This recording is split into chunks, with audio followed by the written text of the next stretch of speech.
a hidroxicloroquina teria uma boa ação no COVID, apesar que a hidroxicloroquina também faz imunomodulação, então tem uma dupla explicação para o efeito dela, tá? Então essas são as duas principais fisiopatologias que nós temos para explicar o COVID no momento. Alguma dúvida? Pergunta ali só, doutor, nesse caso da gasometria ali, é usado o óxido nítrico para os pacientes ou ainda não? Na Itália eles estão usando o óxido nítrico para SARA grave, tá? Principalmente o óxido nítrico ele tem uma ação na vascularização pulmonar, e com a inalação de óxido nítrico eles têm evitado prona, têm diminuído a FO2. No Brasil tem pouca experiência ainda, poucos trabalhos com óxido nítrico, tá? A gente tem mais na Itália, mas sim, lá na Itália tem sido uma estratégia utilizada. Bom, com relação ao quadro clínico. E aqui eu incluo o nosso fluxograma. Porque o fluxograma do hospital vai depender do quadro clínico. O quadro clínico tem uma tríade que precisa ter a tríade para a gente aceitar. O nosso NIR aqui só vai aceitar se o doente tiver 3 coisas, tá? Que é febre. Febre talvez seja o mais importante porque é um dado objetivo e a gente observa nos aeroportos, nos portos que eles fazem a triagem por febre. No Japão eu vi algumas imagens que as lojas com termômetro, né, para deixar as pessoas entrarem só se estiver sem febre. Então febre é uma característica muito importante. A segunda é a tosse. A tosse aqui pode ser seca, que é a principal característica, é tosse seca. No entanto, pode também ser uma tosse produtiva, mas não com características de infecção bacteriana. Então, com uma tosse produtiva com um escarro mais esbranquiçado. E o terceiro é um sintoma respiratório, que é a dispneia. Aqui, objetivamente falando, o paciente, o que ele se queixa é do fôlego curto, né? É o que mais a gente escuta.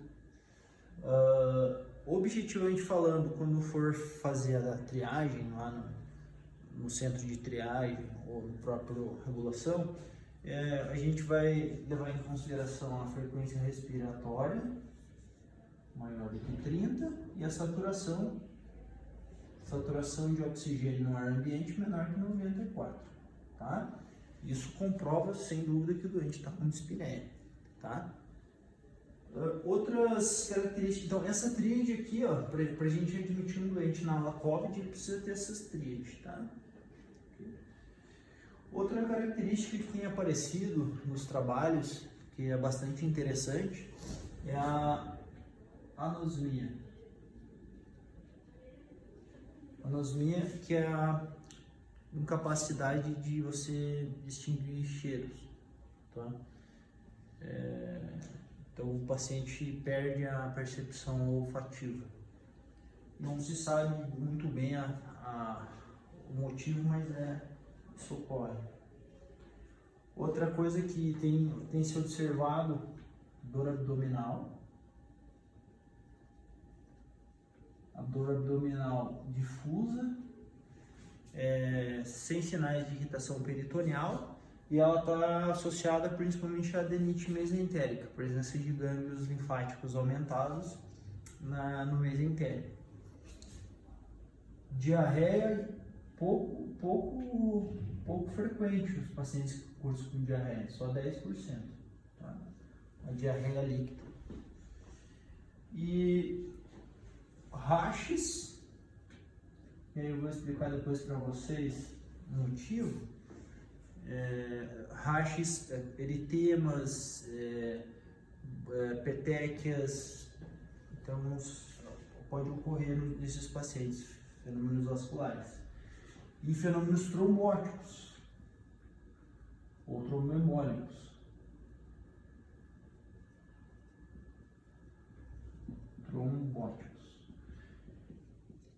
Então, esse doente tem uma tendência maior a desenvolver trombose venosa profunda, tromboembolia pulmonar, trombose mesentérica, infarto, AVC, tá? Então, também fazem parte do quadro clínico do doente. Esses aqui são os mais importantes, é o que vai definir a nossa conduta de internação na ala COVID. Esses aqui são acessórios. E a história epidemiológica, como eu falei para vocês, contato com alguma pessoa que tem o COVID também deve ser valorizado, que está se tratando, pessoa que veio do exterior não fez a quarentena ou alguma coisa nesse sentido. No entanto, já não está mais com tanto valor porque o vírus já é comunitário, né? Bom, aí aqui a gente vai... A partir daqui a gente vai seguir o nosso fluxograma, né?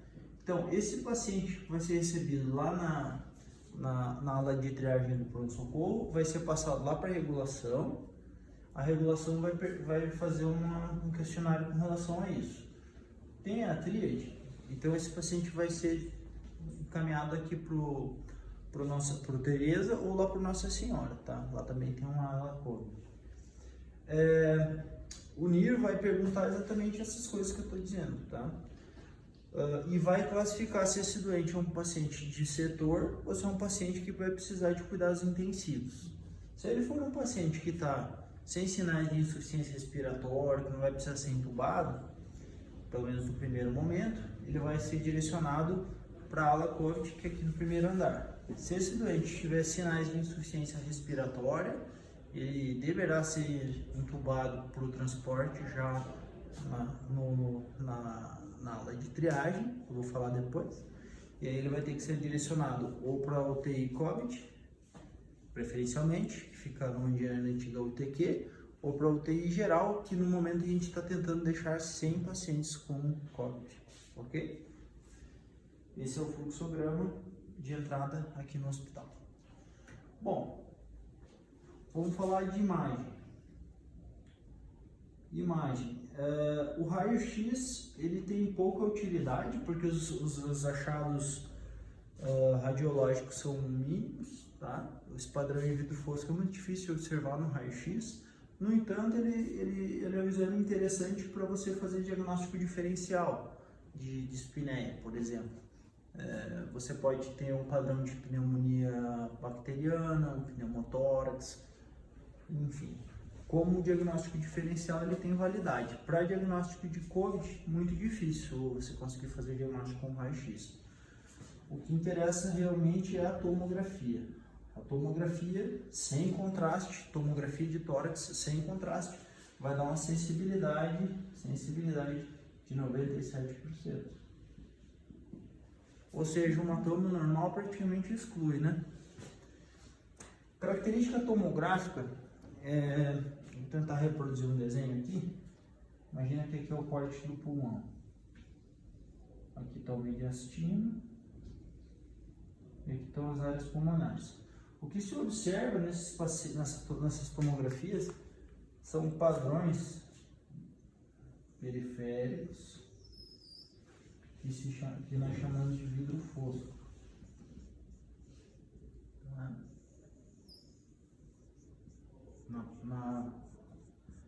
Nas tomos iniciais. Pouco derrame pleural, é uma doença que cursa com pouco derrame pleural, e isso aqui eu já vi tomografia que esse padrão se estende também para as áreas mais centrais do pulmão, tá? Esse seria o mais inicial, mas a posteriori o pulmão pode ficar com padrão em vidro fosco praticamente todo ele, conforme o grau de inflamação que está havendo, tá? O que nós sugerimos? Que o paciente que chega na ala COVID já seja solicitado a tomografia.